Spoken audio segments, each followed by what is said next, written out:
And now, ladies and gentlemen, the Queen of a Tutelare, the Countess of Convulsion, and the camp median of the 80s, Sybil O'Bruncheon.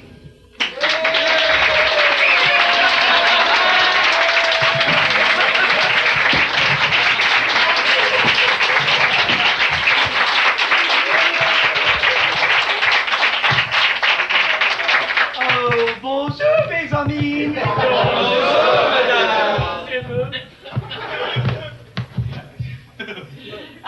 There's so much to delight the eye out here, and to consternate the eye, to constipate the eye. No, first of all, I must explain a few things.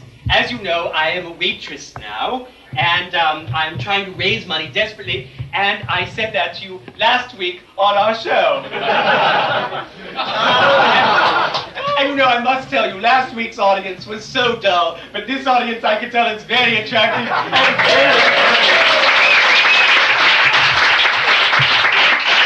It's just like Johnny Carson. One night his audience is good, and the next night it's bad. Just like here in the real television world, one week my audience is dull, but the next week it's just fine. And of course, many of you at home have asked me, Sybil, is it true what we've heard from our friends? That you tape several episodes at once, and no, that's not true at all. That's not true at all. Our budget allows us to rent theaters at a whim. Now, because if that were ever the case, if we ever should cut back on our money and were to do things like to exhaust one innocent audience for 3 or 4 or 17 programs, keeping them hour after hour until 5 or 6 in the morning because the front doors of the theater were nailed shut. That would be terrible. That is not the way a hostess invites people to her television program at all. No, and you can see, just because I'm a waitress now, and my uniform seems to stay the same, you can see that my earrings are different, and that must tell you immediately that this is indeed November 20th, just as last program was November 16th. Isn't that correct, audience? Yes. More earnestly, we'll edit out the first yes. Yes. And isn't it exciting that Thanksgiving is only 6 days away? Yes. I wonder what we're all going to eat. Have we all shot for our turkeys? Yes. And now I have a great question for you that will make our audience at home think that this is almost Thanksgiving. We'll edit that out of the show. How many of you are going to make a mince pie and how many a pumpkin pie? How many a mince pie? And how many a pumpkin pie? Oh, what a jolly time we're having here at the Sandoval Theatre. In expectation, fearful expectation of Thanksgiving. And how funny that this half of my audience is making mince pie and this half is making pumpkin pie. Well, that just about finishes up our closing, I'm sure. I want you all to know something. You mustn't laugh before I've told you what it is I want to know, Sean. Sean, do you have ESP? You do. You sometimes know things before I say them. It is disturbing, but I think we have a job for you at the Lucas County Fair. As a clairvoyant, and that will be your name. Clara Voyant. Miss Voyant, will I die in a shipwreck? Has someone left their dentures on? A lady would never throw things, but I ceased to be a lady in the theater. I wanted to tell you something. You know something? This audience, and last week's audience and the week before, enjoyed programs which will probably be butchered miserably by my beloved Lou Maletta, my producer. And I want us all to give him a thank you hand. And we're cutting away for a commercial from some lovely product like eau de toilette or just the toilette bar, perhaps it is. And we'll be back in just a few minutes. Thank you, darlings.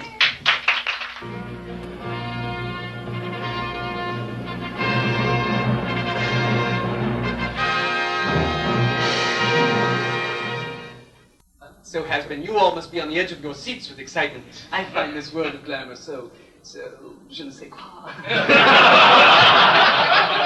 This is normally a berry spoon. But I'm using it as an eye shield right now, so this fire does not burn me too severely. Yes. Are we ready? What? I'm using this as an eye shield, but... Oh, we're back. And you missed my funniest material. Well, now I'm just going to sit here and yawn until I get a raise. No. Now, we were talking in our studio audience, and aren't they funny tonight? They were laughing, and we were having a food fight. What a shame that you people, no, really, what a shame that you people at home are in your beds and not here live, live, with our audience right now on the night of November 20th. What time is it, audience? 11:15. It's 11:15, you see? We are alive. We are not. This week we're not in a different dimension. Are we, audience? No. Good.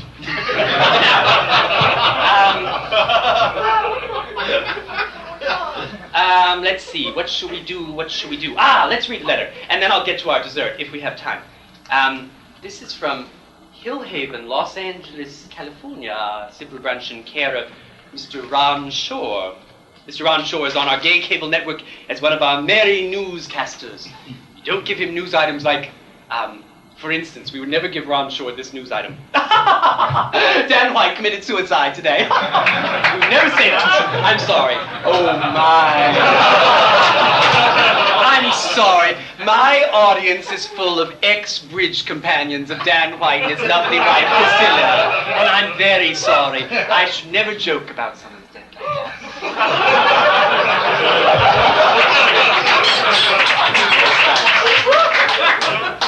Back to your feed. Dear Sybil, you are the perfect lady, being that you possess graciousness, spelled graciousness. You possess graciousness and muscularity, spelled correctly. This man must be a homosexual. Ladies and gay men spell the word muscularity correctly. Straight men spell other words correctly. You can always tell the person's sexual proclivity. Forget it. I knew I should forget it as soon as I saw this man in the striped sweater. One eye was closing. He looked like Patricia Neal for a second. I knew.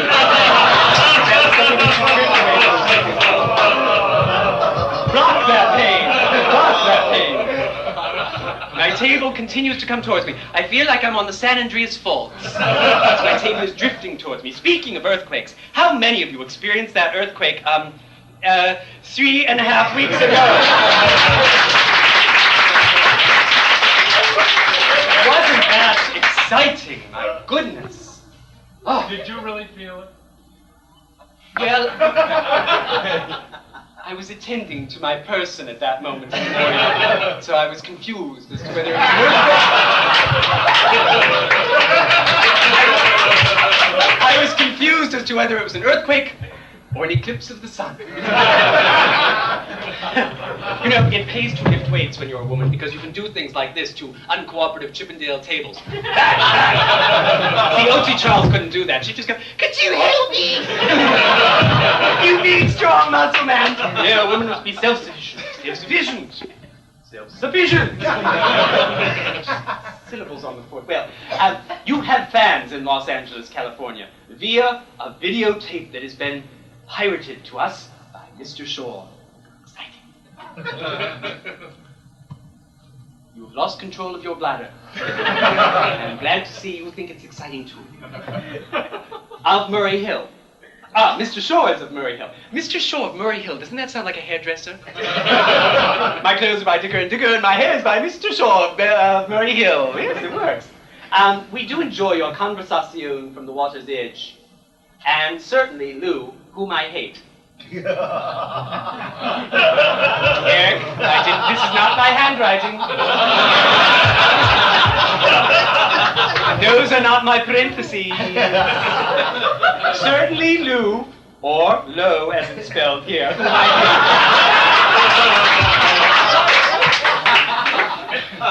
hate. You must smile even through a letter which criticizes someone whom she loves so dearly. Must give you, Lou that is, 30 minutes on GCN. Sincerely, David Kalis of Los Angeles. We don't have enough time. No, that was very French Revolution. And speaking of which, I want to ask, usually I know that my audience loves me, but tonight I received a gift backstage. First of all, I got pink carnations, which are quite lovely, and freesias with snapdragons, quite out of season. They must have been flown in from Bolivia or Ecuador or Denver. And I received this backstage, which I'm not sure how to take it. It was in a box, plainly wrapped, from the Happy Valley Rest Home, 126 East 14th Street. And it was this, a linen napkin, Happy Valley, and... Now, a Teflon napkin. Sign of good reading. Who said this? All right. Nail the door shut. No one's reading. I didn't open it up, no. Palladium cordially invites you to spend a peaceful evening at the Happy Valley Rest Home. Should edit that from the tape. I'm not doing a plug for the Palladium after their severe treatment of me and my crew last April. But I shall pay a personal visit on Steve Rubel.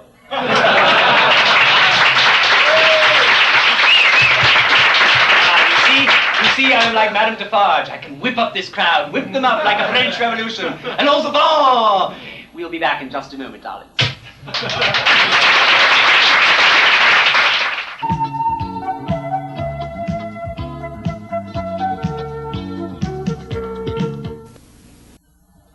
Not too close there, darling. Back off. Eric, in my studio audience tonight, November 26th, whatever it is. Oh, we must never focus on this. I've drawn a complete blank. Oh, my studio audience is very aware, as you may be at home, of how attractive my cameraman is. Eric Armstrong, the name just reeks of testosterone. Eric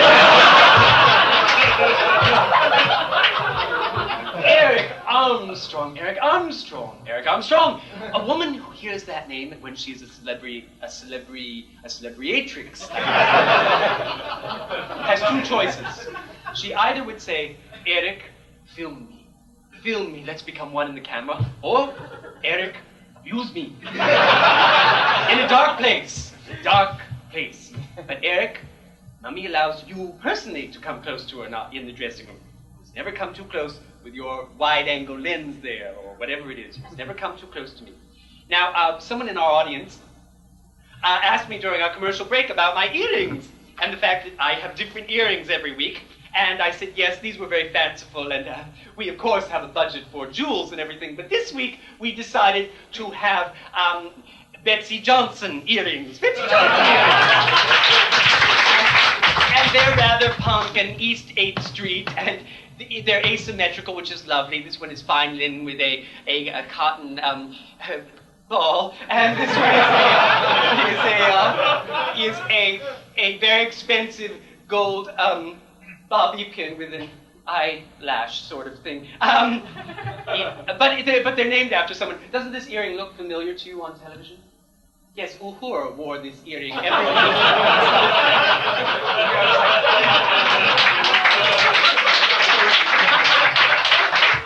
Captain Kirk, I'm getting the planet Xenon for you. And then, of course, every third episode, because she was stooping the producer, she would be allowed a scene which had nothing to do with the plot in the ship's cafeteria, in which she would take out what? A liar. Yes, and go, oh, far away constellation, playing, oh, Andromeda.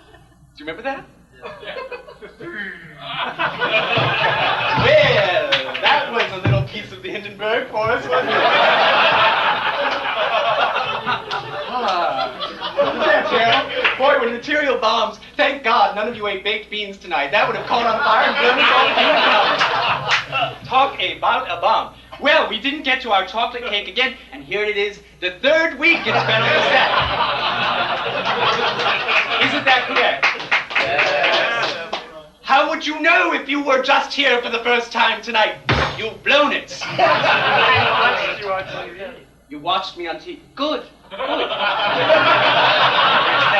That will do nicely.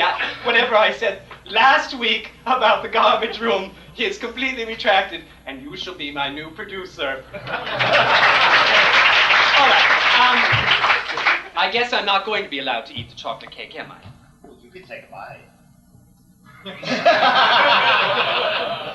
Think of your figure. No. We shall save that for next week's program. We shall do an episode on what you have done from last week, that is, with our silverware, which is still set on our table with O.C. Charles, including our this and our silver and our coupon, whatever. And we'll do that next week, I think, all right? And you'll all be with us again next week, won't you, darlings?